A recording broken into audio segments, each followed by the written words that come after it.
네, 지난 한 주 정가를 뜨겁게 달궜던 문자 노출 파동 이후에 여권 내 후폭풍이 거세지고 있습니다. 자세한 소식 두 분 모시고 이야기 나눠보도록 하겠습니다.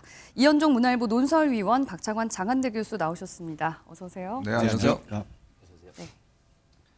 자, 먼저요. 지난주 발표된 윤석열 대통령의 국정수행 지지율과 관련해서 우려와 함께 여러 해석들이 나오고 있습니다. 이 부분부터 먼저 좀 짚어보도록 하겠습니다. 자, 먼저 이현종 의원님. 네. 지난주 이제 갤럽 여론조사가 발표가 됐는데 네. 윤석열 대통령 국정수행 지지율이 30%를 밑돌아서 28%까지 내려왔어요. 네. 이 20%대 지지율 어떤 의미를 좀 부여할 수 있어요? 일단 한국갤럽은 이제 꾸준히 조사를 하고 있기 때문에 나름대로 어떤 데이터의 어떤 정확도가 다른 조사에 비해서 좀 정확하다는 평가를 받고 있습니다. 네. 보통 우리가 대통령 국정 지지율을 이제 뭐 정책으로 해석을 하자면 뭐 40% 같은 경우는 이제 보통 평균적인 그런 지지율이다. 왜냐하면 이게 40% 정도는 보통 본인의 득표율과 비슷한 거거든요. 네. 네.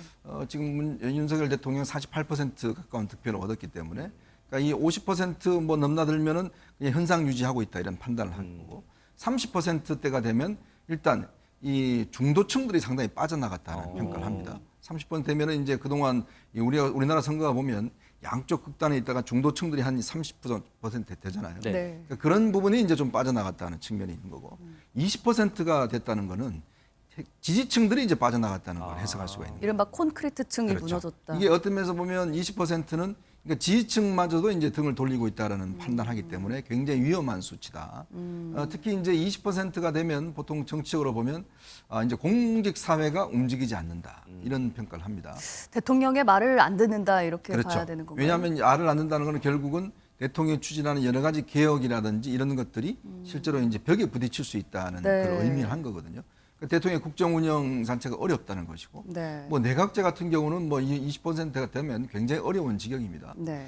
근데 문제는 이제 이 윤석열 대통령의 이제 지지율이 지금 집권한 지 100일도 안 됐잖아요. 그렇죠. 예전에 아마 제가 이명박 대통령 같은 경우는 몇 개월인가요? 이때 이제 광우병 사태가 터지면서 50%에서 거의 10%대까지로 네. 급전직하한 적이 있습니다. 네. 이게 이제 회복하는 데는 거의 한 1년 정도 걸렸는데요.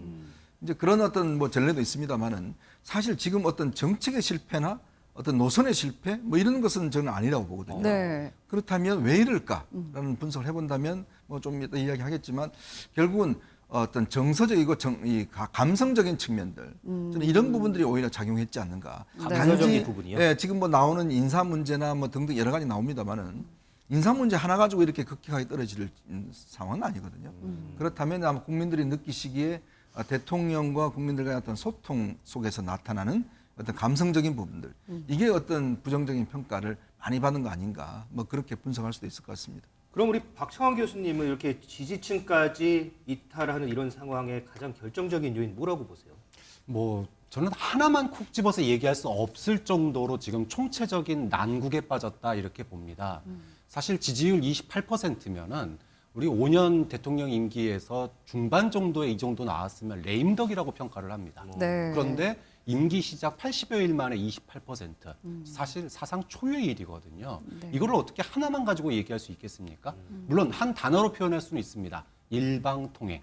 저는 이 일방통행이 아까 이제 이현종 의원님이 정서적이고 감정적이라고 그랬는데 네. 이게 한두 개만 나타나서 이런 문제가 나타나지는 않아요. 예를 들어 인사에서의 일방통행.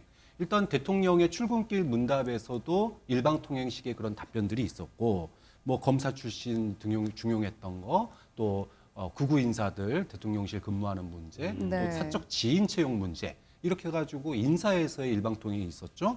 그리고 국정에서도 일방통행이 있었습니다. 네. 우리가 인수위 돌아보면 국민의 절반 이상이 반대했음에도 불구하고 용산청사로 이전을 했습니다. 네. 그때는 그래도 대통령이 그렇게 원하니까 뭐 제왕적 대통령제 내려놓겠다. 그리고 국민과 소통하겠다. 좋은 뜻으로 한다니까 마지못해서 용산 이전 청사 이전을 갖다가 국민들이 수긍을 했어요. 그런데 결과적으로 소통이 잘 됐습니까? 아니면 제왕적 대통령제를 내려놨습니까? 변한 게 없거든요. 네. 거기다가 최근에는 경찰국이 신설을 둘러싸고 문재인 정부 때 마치 그 검수완박 또는 검찰과의 충돌을 방불케 하는 그런 그 일방통행의 어떤 국정을 보여줬거든요. 자, 그럼에도 불구하고 국민들이 답답해하는 민생 문제가 눈에 보였다면 그런 대책들이 보였다면 아마도 이렇게까지 지지율이 추락하지는 않았을 겁니다. 네. 하라는 민생은 눈에 대책이 보이지 않은데 하지 말라는 싸움질은 눈에 굉장히 잘 보여요. 일단 당내에서 이준석 대표와의 갈등이 한 달 넘게 일어났죠. 이준석 대표 갈등 끝나고 나니까 윤핵관 갈등이 드러났습니다. 그리고 또 이 뭘까요? 전 정권 수사, 전 정권 수사 같은 경우에도 뭐 한두 개가 아니죠. 여러 곳에 거쳐서 정말 전면적인 전 정권 수사를 하는데 국민들이 봤을 때 그걸 하지 말라는 건 아닌데 네. 아니 일단 먹고 사는 문제부터 좀 먼저 해결을 하고 이걸 해야 되는 거 아니냐라고 하는 네. 그런 이제 국민들의 불만이 쌓였는데 그 순간에 최근에 이제 그런 인사 문제나 또는 경찰국 그리고 대통령의 어떤 앞과 뒤가 다른 그런 어떤 거짓말로 비춰질 수 있는 그런 문자가 공개되다 보니까 지지층마저 등을 돌리는 거 아니냐 이렇게 네. 해석할 수밖에 없는 거죠. 네, 두 분께서 아주 따끔하게 충고를 좀 해주셨는데요. 관련 윤석열 대통령의 참모들은 이 대통령의 지지율에 대해서 어떤 생각을 하고 있을까요? 영상 보고 오시겠습니다.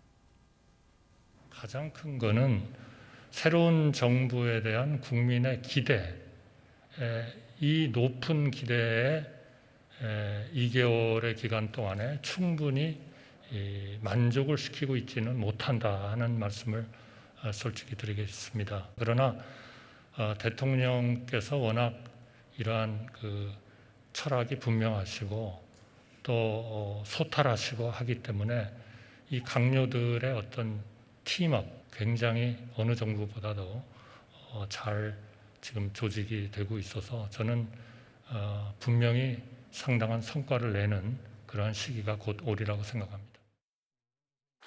저도 윤석열 정부를 탄생시킨 주역이기 때문에 윤석열 정부가 실패하면 저도 설당이 없습니다. 저는 윤석열 대통령께서 가까이서 지켜봤지만 뚝심 있고 인내심 강하고 그리고 옳다고 믿는 바대로 밀고 나가는 그런 스타일, 직진 스타일입니다. 지금은 조금 주춤하고 있지만 윤석열 대통령의 그런 성격대로 윤석열 대통령이 지금까지 살아온 대로 쭉 밀고 나간다면은 금년 말쯤부터 확연히 달라지는 지지율에다가 확연히 달라지는 국민적 지지가 올 것이다. 이렇게 보고 내년도에는 더 좋아질 것이라고 저는 확신을 하고 있습니다. 네, 언젠간 좋아질 것이다. 언젠간 성과를 낼 것이다. 이렇게 긍정적인 전망을 내놓고 있는데 두 분께서도 그렇게 생각을 하실지 좀 궁금합니다. 앞서 얘기를 하셨던 것과 좀 비슷한 맥락일 수는 있겠습니다만 앞으로 이 지지율을 좀 극복하기 위해서 해법을 좀 조언해 주신다면 일단 우선 이제 정치라는 거는 이제 국민들에게 어떤 면에서 보면 내가 이런 불만을 느끼고 있는데 그걸 안다, 알고 있다, 또 이걸 개선하겠다. 이런 것들이 일단 보여야 돼요. 네. 이제 그런 거 보이는 게 가장 가시적인 문제는 바로 이제 인적인 쇄신 문제죠. 네. 박근혜 대통령이 첫 이제 아마 그 휴가로 기억하고 있습니다. 첫 그 취임하고 난 다음에 네. 첫 번째 휴가를 저도로 갔지 않습니까? 근데 거기에서 딱 1박만 하고 올라왔습니다. 그다음 바로 뭘 했냐면 비서실장 그다음에 저 정무수석 다 경질을 해버렸어요. 비서실장 한 지 얼마 안 됐습니다. 네. 자, 이명박 대통령 광우병 사태 터지고 난 다음에 3개월, 4개월 만에 바로 유익 당시 비서실장을 이제 경질했어요. 그럼 이번에도 그런 휴가 다녀와서 아니면 휴가 중에 인사가 있을 수도 있다. 그러니까 뭐냐면 이제 어떤 면에서 보면 국민들이 이런 지지율 급락에 대해서 불만을 느끼고 있고 이런 부분들을 알고 있습니다. 그럼 네. 우리가 뭔가 바뀌겠습니다. 이런 것들을 가시적으로 보여줄 수 있는 게 정책이라는 거는 성과가 나오는 게 꽤 오랜 시간이 걸립니다. 네. 자, 그리고 지금 내각을 바꾸기에는 어렵습니다. 왜냐하면 네. 인사청문회도 해야 되죠. 아직도 지금 보건복지부 장관은 뭐 지명도 안 됐지 않습니까? 자, 이런 상황이니까 결국은 할 수 있는 것들은 대통령실과 지금 당밖에 없는 거거든요. 그래서 이제 권성동 원내대표가 처음에 배현진 최고위원이 물러났을 때도 이대로 가겠다라고 했지만 네. 바로 그날 오후에 입장이 바뀌어 버렸잖아요. 네. 바로 이제 그런 신호가 같은 거거든요. 결국은 대통령이 이제 이번 휴가를 결국은 이 전국 변화에 이제 중요한 어떤 분기점으로 삼을 가능성이 크고 네. 당도 거기에 맞춰서 뭔가 변화를 해야 된다라는 게 저는 당과 대통령실의 공통된 어떤 인식이라고 봐요. 네. 이제 그런 면에서 지금 이제 당도 지금 바로 비대위 체제로 가는 거고 아마 이제 이 대통령실도 저는 변화가 있을 걸로 봅니다. 네. 결국 심기일전하는 모습을 보여줘야지만이 국민들이 그래도 자 우리가 이렇게 따끔하게 지적했는데 이제 바뀌려고 하는구나라는 부분에 대한 기대감을 가질 수 있는 거 아니겠습니까? 네. 아 우리 뭐 지적해도 우리 신경 안 쓰겠습니다. 상관 안 하겠습니다. 우리 네. 여론조사 안 봅니다. 라고 이야기해버리면 더 화나시거든요. 그런 것들을 하기 위해서는 저는 뭔가 지금 당과 대통령실이 이번 주 중에 뭔가 중대한 어떤 면에서 보면 좀 반전의 계기들을 마련하지 않을까 뭔가를 그런 보여주겠- 생각이 듭니다. 네. 이번 주부터 이제 대통령의 휴가가 시작이 될 텐데 아마 인사 조치 같은 뭔가 확실하게 이런 조치가 좀 보여지면 분위기가 달라질 수 있을까요?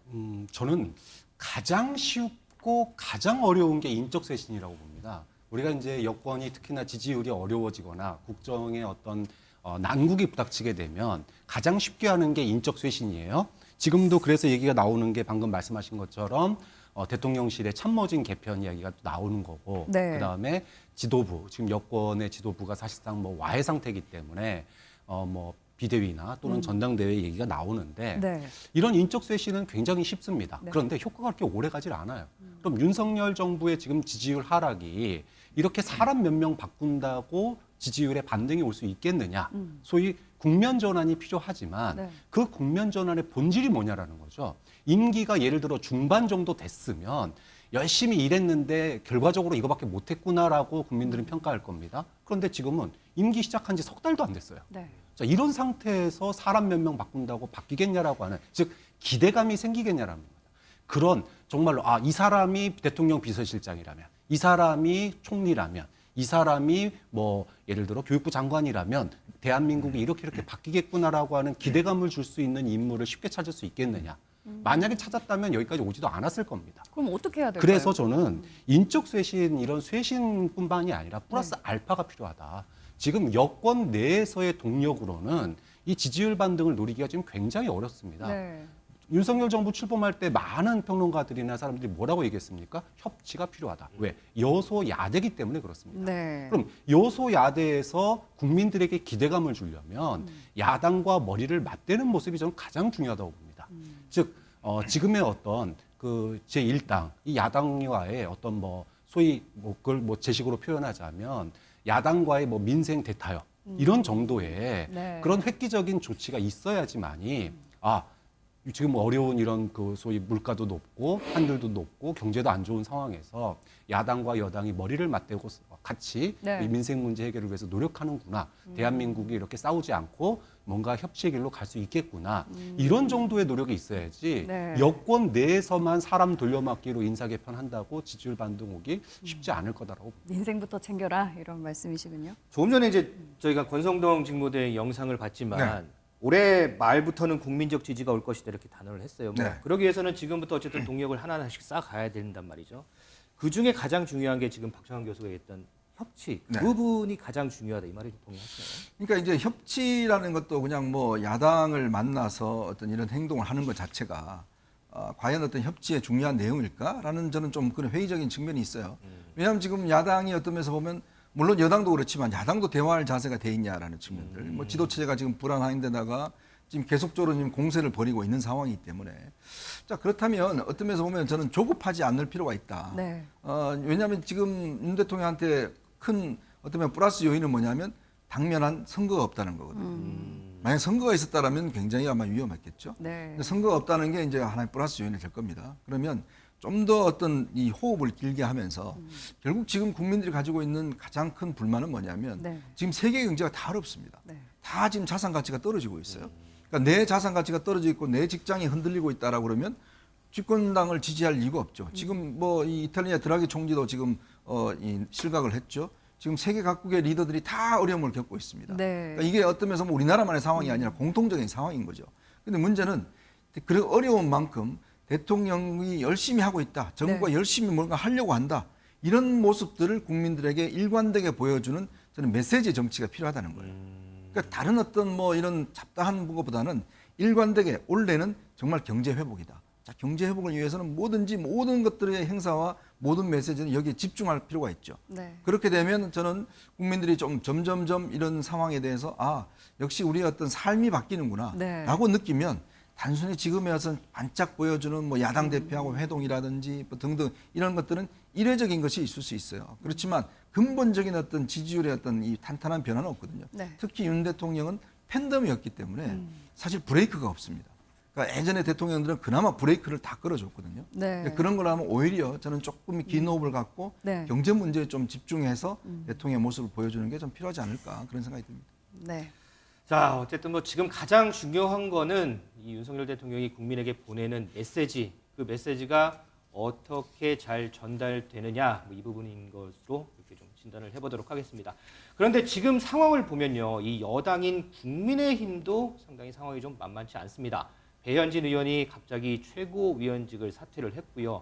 초선 의원 30여 명은 이 지금 지도 체제를 비대위 체제로 전환해야 한다면서 연판장을 돌리기도 했습니다. 관련된 영상 보고 얘기 이어가도록 하겠습니다.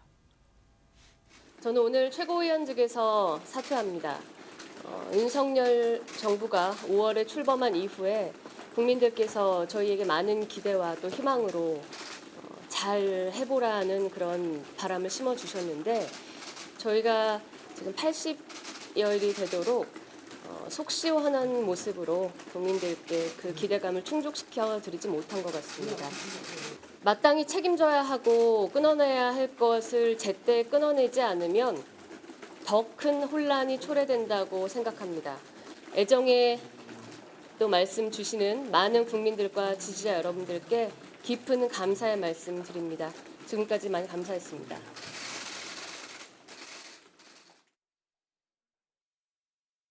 저도 참 답답합니다만 사실 지금 직무 대행 체제로 갈 수밖에는 없습니다. 권대행이 재신임을 묻겠다 뭐 이런 방안을 검토 중이라고 하는데요. 재신임이 안 되면 그러면 바로 조기 전대로 가는 건 어떻습니까? 재신임이 안 되면 조기 전대로 가야겠죠. 다른 네, 방법은 네. 없습니다.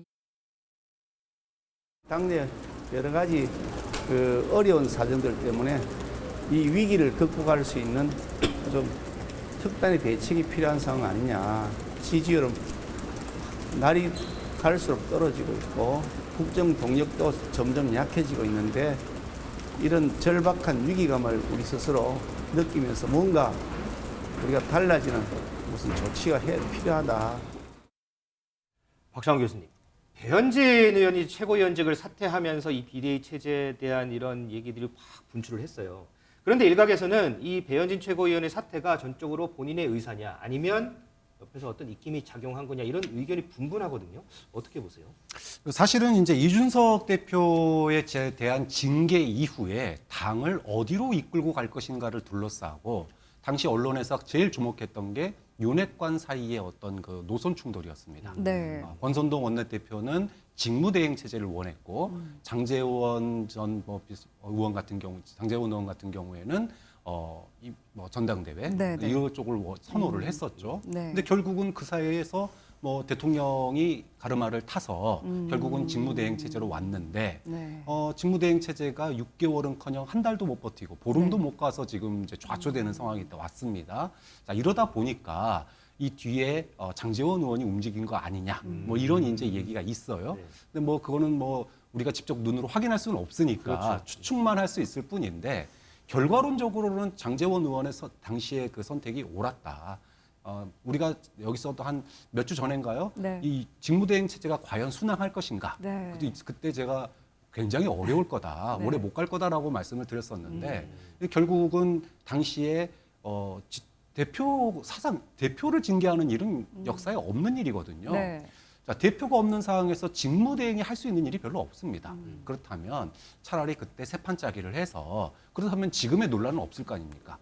문제 해결은 둘째 치더라도 네. 좀 그런 점에 있어서 직무대행 체제가 결국은 한계를 드러냈다 이렇게 볼 수밖에 없는 거고 네. 이 문제를 비대위로 갈 거냐 전당대회로 갈 거냐는 지금 비대위로 가더라도 논란은 여전할 수밖에 없어요. 절차적 문제, 법적인 문제 네. 뒤따를 수밖에 없습니다. 그럼 이왕 논란을 빚고 새 판을 짤 거면 네. 저는 차라리 당원들의 뜻을 가지고 다시 어떤 그 리더십을 새로 세우는 네. 전당대회로 가는 게 이왕 어려운 길 갈 거면 네. 전당대회로 가는 게 더 낫지 않나라고 생각합니다. 네. 이 의원님께서는 어떻게 보세요? 그러니까 이게 비대위하고 전당대회가 서로 어떤 선택의 문제가 아니라 네. 사실 지금 생각하고 있는 이제 비대위 같은 경우는 당기 비대위죠. 예전에 김종인 비대위 같이 뭐 당을 정말 바꾸는 그런 비대위가 아니라 네.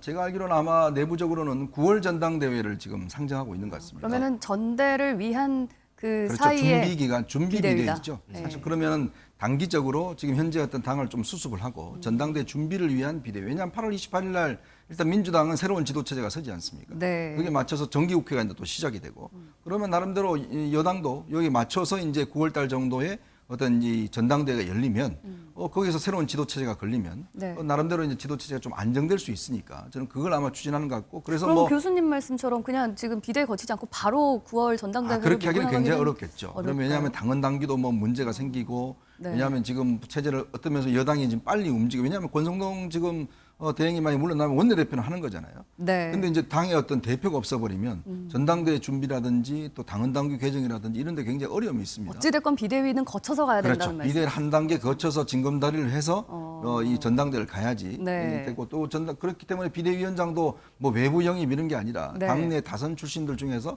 누가 맡아서 단기간 운영하는 왜냐하면 8월이 이제 얼마 안 남았거든요. 다선 출신. 예, 그럼 8월 달 정도 9월 중순까지만 하면 네. 한 달 반 정도만 전당대회를 준비를 하면 네. 저는 조속한 시기 내에 일단 새로운 대표를 뽑을 수 있다. 네. 그런 측면에서는 지금 아마 여당 같은 경우는 사실 여당이 비대위원을 한다는 거는 이건 좀 앞뒤가 맞지 않거든요.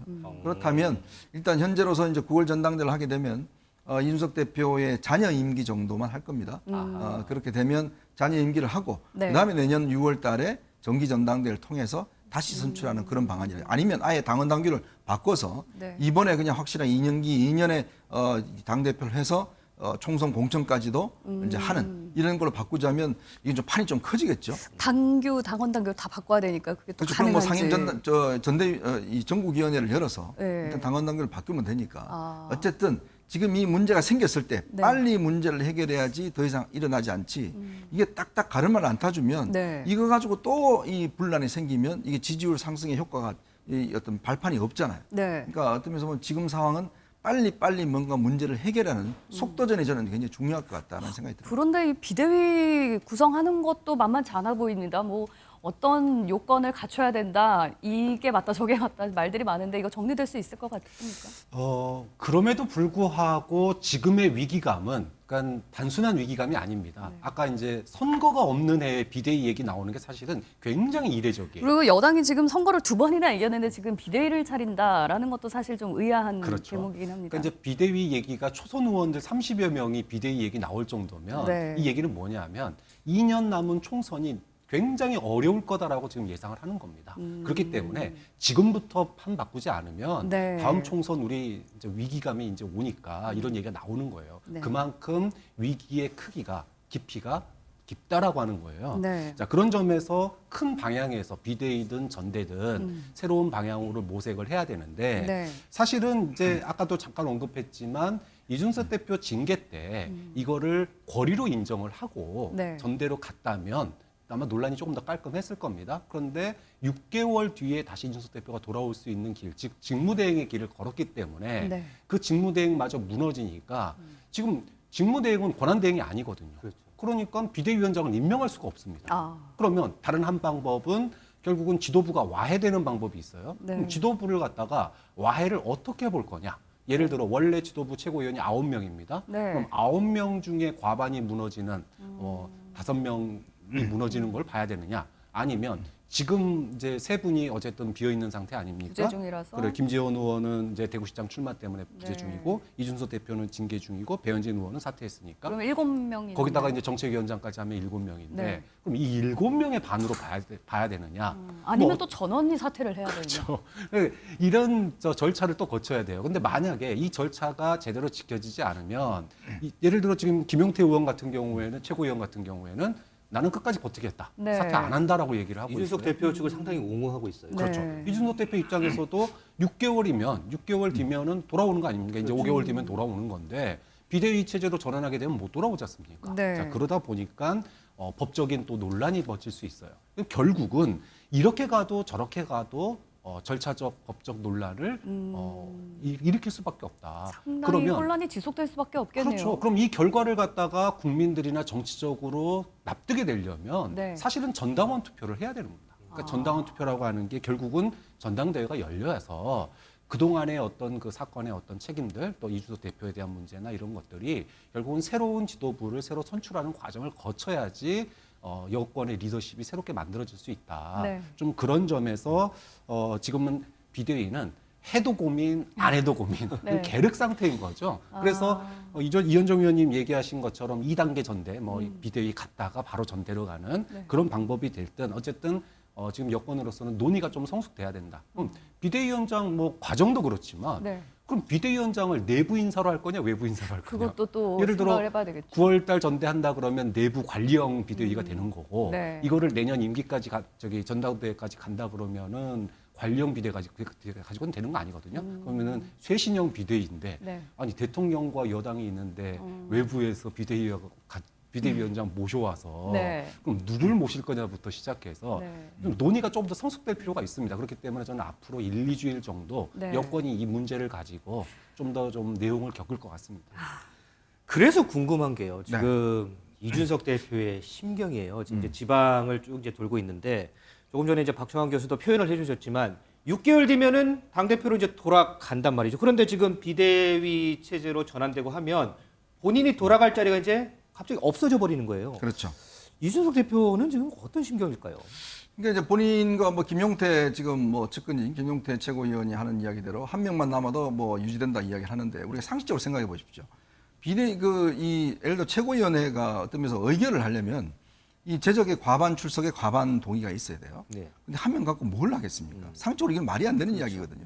그러니까 그걸 자꾸 이제 고집을 하는 거예요. 그러니까 안 된다라는 걸 이야기하는 것이고 향후에 이 문제와 관련한 이제 법적인 또 투쟁도 벌일 가능성도 저는 있다고 보는데 그걸 위한 명분 쌓기를 이제 하는 것인데 자, 이제 좀 대승적으로 보자면 결국 이 사태의 원인이 어떻게 됐습니까? 물론 본인은 윤핵관들이 자기를 음해했다라고 이야기를 하지만 어쨌거나 원인 제공 자체는 본인이 한 거 아니겠습니까? 지금 성상남 문제를 가지고 왜 각서를 측근이 써줍니까?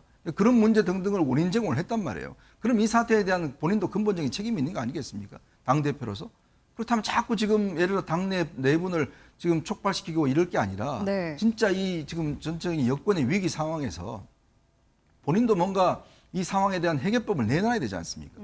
자, 그렇다면 지금 같이 계속 노래나 올리고 지금 상대방이나 공격하고 이런 식으로 해서는 저는 답이 없다는 거거든요. 이준석 대표가 내놓을 수 있는 해결책은 어떤 게 있을까요? 그러니까 결국 이 사태의 정치적인 어떤 이런 본인의 징계까지 몰고 온 사태에 대한 정책 책임을 지고 저는 일단 대표에서 물러나면서 네. 저는 차기 총선을 통해서 본인이 결국 복귀하는 방법 그것이 어떤 면에서 보면 명예로운 방법이다. 일단은 네. 지금 한번 물러나야 된다. 그렇죠. 왜냐하면 그렇게 하는 것들이 본인 스스로가 일단 정치적으로 이 총선을 통해서 국회의원 배지를 다는 것이 네. 왜냐하면 지금 한 번도 국회의원 된 적이 없지 않습니까? 네. 국민의 심판을 받아본 적이 없어요. 네. 그렇다면 본인이 국민의 심판을 받아온다면 그 누가 흔들겠습니까? 그런데 8월 정도에 이준석 대표의 수사 결과가 나올 거라는 얘기가 있는데 이 결과에 따라서 만약에 무혐의 처분이 나온다면은 이 대표 입장으로서는 상당히 좀 억울하지 않겠습니까? 그렇죠. 이제 무혐의가 어떤 식의 이제 무혐의인가? 예를 들어서 내용은 있는데 처벌할 수 없다는 것이 기소가 되지 않는다든지. 등등 여러 가지 있을 수가 있겠죠. 네. 거기에 따라서 아마 경랑을 사실상 있기 때문에 네. 일단은 그래서 이제 지금 대통령실이나 당에서도 빨리 어떤 면에서 비대위 체제로 가야 된다는 것 자체가 혹여 그런 문제로 또다시 논란이 될 수 있다면 네. 지금 빨리 이제 새로운 어떤 확실한 체제를 수립하는 것이 향후의 정치적인 어떤 위험도를 줄이는 방법이 아닌가 아마 그런 판단을 하고 있는 것 같습니다. 네. 이렇게 만약에 지금 국민의힘에서 움직이고 있는 비대위 체제로 전환을 하든 조기 전당대회로 가든 만약에 이런 조치들이 결정이 되면 이준석 대표는 6개월 뒤에 지금 복귀를 하려는 입장이었던 것처럼 보이는데 이거를 받아들일까요? 쉽지 않겠죠. 그동안에는 사실상 이제 자맹 아닌 자맹을 했습니다. 네. 일각에서는 이준석 대표가 SNS에 몇 개 올리는 거 가지고 왜 가만히 있지 않고 이렇게 자꾸 분란을 일으키느냐 그랬는데 네. 만약에 이준석 대표가 이런 행보를 안 했으면 어떻게 됐을까요? 지금 이준석 대표를 매주 언론에서 지금 얘기하고 있습니다. 우리 여기 일요일 날도. 네. 자, 이렇게 언급될 수 있었던 거는 이준석 대표가 그나마 전국을 돌아다니면서 당원들 네. 만나고 당원 가입 독려하고 그리고 은유적이지만 자신의 어떤 그 정치적인 어떤 내용 메시지를 담았기 때문에 국민들이 이준석 억울하겠구나 또는 이준석은 어떻게 될까 이런 고민들을 하는 거 아니에요. 그게 지금 차기 당대표 여론조사 1위로 나타나는 거거든요. 네. 그런 점에서는 이준석 대표로서는 최소한의 자기 방어이자 정치적 복귀를 위한 노림수였다. 뭐 어제도 뭐 SNS에 그 썸데이라고 하는 노래를 올렸는데 네. 이 그날이 오면은 뭐 알게 되리라 뭐 이런 내용들이에요. 네. 보면은 자신의 징계에 대한 여권 지도부에 대한 통한, 회한 이런 게 있는 거고 네. 또 나 6개월 뒤에 돌아갈 거다 이런 복귀 의지거든요. 네. 자, 이런 상태에서 비대위나 또는 전당대회를 하게 된다면 네. 이준석 대표로서는 가만히 있을 수가 없죠. 그러면은 SNS에서 이런 은유적인 거에서 좀 더 직접적이고 네. 노골적인 그런 어떤 이준석 대표의 메시지도 앞으로 나올 가능성이 있고 네. 이제 그렇게 되면은 국민들은 비대위나 전대에 대한 이야기 나올 때마다 이준석 대표를 얘기를 할 거예요. 네. 그러면 이준석 대표의 정치적인 어떤 위상은 언론에서의 주목도는 계속 유지가 되기 때문에 네. 차기에 뭐 출마를 하던 아니면은 뭐 독자적인 행보를 하던 할 수 있는 동력을 유지하는 차원에서라도 이준석 대표는 계속 끊임없는 논란을 제기할 거라고 봅니다. 그런데 과거사를 보니까 지금하고 좀 비슷한 경우가 있었더라고요. 지난 2011년인가요? 홍준표 대표 때 그때 그렇죠. 뭐 남경필, 원희룡 뭐 이런 뭐 유승민 최고위원들이 사퇴하면서 네. 홍준표 체제가 이제 무너진 경우가 있잖아요. 맞습니다. 그때하고 지금하고 좀 어떻게 그러니까 다른가요? 그때도 보면 선거 때는 선거 패배, 그다음에 디도스 사태라는 게 있었어요. 그때 뭐 국회의장 관련돼서 뭐 여러 가지 논란이 있었는데 이제 그런 게 있으면서 당시에 홍준표 체제가 이 최고위원들이 사퇴함으로 인해서 이제 완전히 무너졌죠. 사실 홍준표 대표 지금 시장한테는 2번의 대표 사퇴한 그런 이 아픈 기억이 있습니다. 이제 그러다 보니 이제 이번 사태도 본인한테는 각별하게 다가오는 것 같은데 어쨌건 지금 당 대표가 책임을 져야 되는데 당 대표가 미적미적 거릴 때 최고위원들이 사퇴함으로 인해서 이 지도 체제가 이제 붕괴가 됐고 저 때도- 바로 이 이후에 바로 이제 박근혜 체제 비대위 네. 체제가 들어오는 거거든요. 저 때도 이제 전체 최고위원들이 다 사퇴를 한 게 아니고 그렇습니다. 절반 네. 정도가 사퇴를 했었는데 왜냐하면 상식적으로 생각해 보시면 이게 지금 아직 명확한 규정이 없기 때문에 이게 그 최고위원회의 기능 상실이라고 돼 있어요. 네. 그 의미가 뭐냐면 최고위원회가 뭔가 결의를 할 수 없으면 이게 바로 기능 상실이거든요. 그거를 다 사퇴해야 된다고 해석하는 건 저는 굉장히 무리라고 봐요. 이미 과반 이상의 최고위원들이 사퇴를 하면은 그 의결할 수가 최고위 없죠. 의결 자체가 안 되기 네, 때문에 의결 자체가 기능을 안- 상실한다. 최소 의미는 과반, 맞겠네요. 과반이 안 되니까 네. 의결할 수가 없죠. 그럼 아무런 결정도 못하는 최고위가 무슨 필요가 있겠습니까? 네. 그걸 기능 상실로 봐야 되겠죠. 그러니까 그런 의미라면 지금 한 명만 있어도 된다라고 하는 거는 저는 상식적이지 않다. 그런 면에서 지난 2011년 사례가 보면 결국 박근혜 비대위가 박근혜 대통령 들어와서 네. 결국 당이 또 수습되고 이런 측면도 있는 거거든요. 네. 예전에 노무현 대통령 같은 경우도 굉장히 어려움을 겪을 때 그때 민주당이 막 이제 그 사퇴하고 할 때 열린우리당 창당으로 사실은 어떤 돌파를 했지 않습니까? 네. 그러니까 정치적인 어떤 이벤트가 상당히 필요한 것 같습니다. 그러면은 이제 앞으로 만약에 비대위 체제로 전환이 된다면 그 비대위원장은 누가 맡을 것인가? 앞서 이현종 위원님께서는 당 내에 한 5선 이상의 중진이 좀 맡아야 되지 않을까 이런 말씀을 해주셨는데 혹시 떠오르는 인물이 있으십니까? 지금 이제 정진석 국회 부의장이 있고요. 또 이제 지금 아마 몇 분이 있습니다. 네. 그리고 이제 지금 최근에 영입된 박주선 전 의원이라든지 네네. 또 이 몇 분 이제 아마 거론되는 분들이 있는 것 같아요. 네. 지금 최근에 이제 선거를 통해서 들어온 분들 같은 경우에 뭐 보통 이제 지금 우상호 비대위원장이 맡고 있는 것처럼 왜냐하면 우상호 비대위원장 같은 경우가 바로 이제 관리형 비대위원장이잖아요. 네. 지금 전당대회를 위한. 저는 뭐 이 여당도 비슷한 시스템을 간다면 굳이 뭐 어떤 인물에 있어서 어떤 큰 뭐 그런 이 선택의 문제 뭐 이건 큰 저는 고민은 할 필요는 없다라고 봅니다. 외부에서 영입할 가능성은 외부에서 와서 좀 한 달 희박하다고 동안 누가 하겠습니까? 예전에 한번 있었는데 네. 완전히 또 그때도 굉장히 이게 당을 모르기 때문에 그때 누구 말씀이신가요? 그러니까 예전에 이제 그 동국대 총장 했었던 분도 있었고 네. 전원책 당시 이제 총장가도 그랬었죠. 있었고 네. 뭐 있었는데 다 실패했습니다. 그러니까 그게 안 돼요. 왜냐? 당에 안 계시던 분들은 당의 이게 상황에 대해서 이해하는 데만도 꽤 오랜 시간이 걸려요. 네. 그러다 보니까 뭐 몇 번 하다가 그냥 또 그분들도 사퇴해 버렸어요. 네. 그런 것은 제가 볼 때는 어려움이 더 크다 이런 생각이 듭니다. 교수님께서는 좀 떠오르는 인물들이 있습니까? 저는 뭐 당에서 비대위원장을 뭐 얼마나 이제 훌륭하신 분을 데려올지 모르겠지만 사실 네. 그거보다 더 중요한 게 네. 비서실장을 조금 이제 실세형 정치인 비서실장으로 앉힐 필요가 있지 않느냐. 그러니까 지금 대통령실에서 나오는 메시지가 굉장히 대통령 외에는 그렇게 주목도를 받지 못하고 있어요. 그러다 보니까 힘은 대통령실에 쏠려 있는데 네네. 이것이 여당이나 야당 또는 국민에게 전달되는 과정이 매끄럽지 못합니다. 그거를 대통령 원톱으로 지금까지 했다가 실패했거든요. 네. 그러면 이런 것들을 소위 말해서 우리가 이제 당청 관계라고 그러죠. 네. 대통령실과 당의 관계를 원활하게 이끌 수 있고 또 언론 상대로 메시지를 분명하게 또는 국민들과의 소통을 잘할 수 있는 그럼 실세형 어떤 그 정치인 출신 비서실장이 지금은 좀 더 효율성의 면에서 네. 그만큼 무게감이 좀 필요한 거 아니냐라고 하는 측면에서 좀 조언을 하고 싶습니다. 네. 지금 한 1분 정도 남았는데 짧게요. 이번 한 주 이제 시작이 됐잖아요. 시선이 국민의힘에 쏠릴 수밖에 없겠죠. 그렇죠. 이제 국민의힘에 쏠릴 수밖에 없고 일단 국민의힘에 어떤 변화가 있을 것인가. 그다음에 이제 대통령이 휴가시잖아요. 네. 저는 휴가가 그냥 쉬시는 게 아닌 것 같아요. 이제 그렇다면 이제 대통령께서 휴가 가실 때 어떤 구상을 하고 누구와 만나는가. 또 이런 것들이 이제 아마 관심이 있겠죠. 네. 이제 그런 것들이 아마 가닥에 잡혀진다면 여권 전체의 어떤 변화의 큰 틀 이런 것들이 좀 잡혀지지 않을까 생각이 듭니다. 자, 오늘 대담 이 윤석열 대통령 지지율 그리고 지금 비대위 체제로 전환으로 시끄러운 국민의힘 상황 알아봤습니다. 오늘 얘기는 여기서 마무리하고요. 날씨 알아보도록